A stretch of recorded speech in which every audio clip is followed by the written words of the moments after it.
आज मैं आपको एक सक्सेसफुल चेस्ट सर्जरी के बारे में बताऊंगा। अब ये सक्सेसफुल चेस्ट सर्जरी सिर्फ डिस्चार्ज तक नहीं मानी जाती, जबकि पेशेंट जब घर चला जाता है और उसका जो फॉलोअप कंप्लीट होता है और पेशेंट को कोई कॉम्प्लिकेशंस नहीं होते हैं, उस टाइम को हम एक सक्सेसफुल कंप्लीट सर्जरी मानते हैं। तो सबसे इंपॉर्टेंट चीज जो होती है पेशेंट को, आमतौर पे कोई भी सर्जरी के बाद पेन तो होता ही है, लेकिन एक पेन कंट्रोल करने के मेडिकेशंस होते हैं जो उसको फॉलोअप में लेने चाहिए और सेल्फ मेडिकेशन नहीं करना चाहिए। और कभी भी ये नहीं कि जब तक पेन बढ़ेगा नहीं तब तक नहीं लूंगा, ये अवॉइड करना चाहिए। और उसके बाद एक इम्पॉर्टेंट पॉइंट है, एक चेस्ट सर्जरी से रिलेटेड जो ब्रीदिंग एक्सरसाइजेज बहुत इंपॉर्टेंट क्रिटिकल मानी जाती हैं। तो हर पेशेंट को जो भी सर्जरी के दौरान होता है लंग सर्जरी के, उसको ब्रीदिंग एक्सरसाइजेज बहुत एसेंशियल पार्ट है। उसको स्पायरोमेट्री एक्सरसाइजेज करनी जरूरी होती हैं। और मैं इसको इस तरह कहना चाहूंगा कि जितने घंटे आप उठे रहते हैं उसको हर घंटे के हिसाब से डिवाइड कर लें। तो मान लीजिए अगर आपका स्लीपिंग आवर्स 8 से 9 घंटे हैं ड्यूरिंग पोस्ट सर्जरी, तो आप जो बचे हुए घंटे हैं उसमें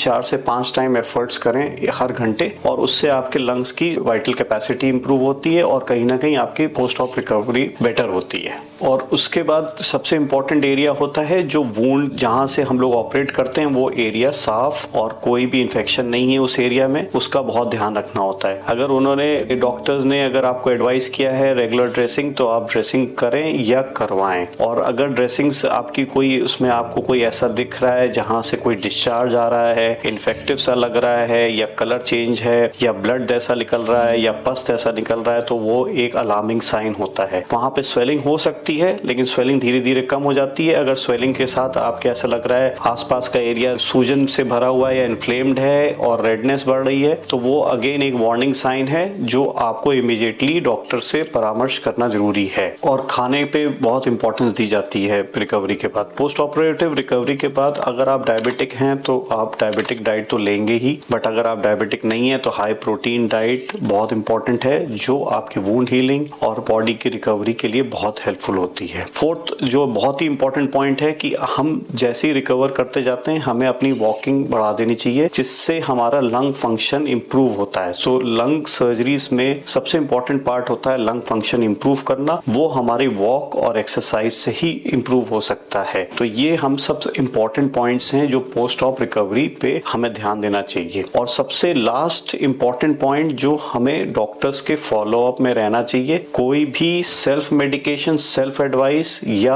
आसपास के लोगों की एडवाइस को फॉलो करते हुए ना कि, बल्कि एक डॉक्टर की जो जिसने आपको ऑपरेट किया है उसको आप फॉलोअप में रखें। Thank you.